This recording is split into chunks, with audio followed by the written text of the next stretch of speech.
Ragazzi, preparatevi a un viaggio nel tempo che vi farà impazzire. Oggi vi porto a Galliera Veneta, in provincia di Padova, per scoprire un posto che non è la solita villa, è la Villa Imperiale Cappello. Ma perché imperiale? Beh, nel 1858 è passata nelle mani dell'imperatrice d'Austria Maria Anna.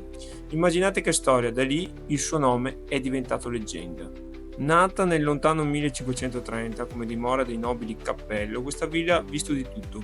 Durante la prima guerra mondiale era un ospedale militare e un quartier generale. Pensate che perfino il re Vittorio Emanuele III è passato di qui.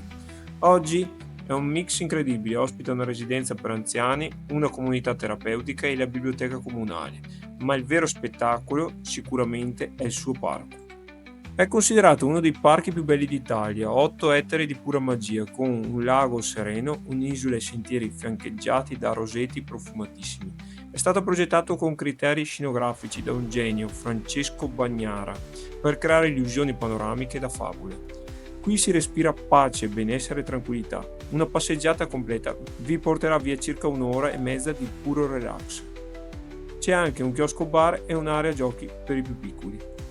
E la parte migliore? L'ingresso al parco è gratuito. Sì, avete capito bene, gratis. È aperto da maggio a settembre, ogni mercoledì, sabato e domenica, dalle 8 alle 20.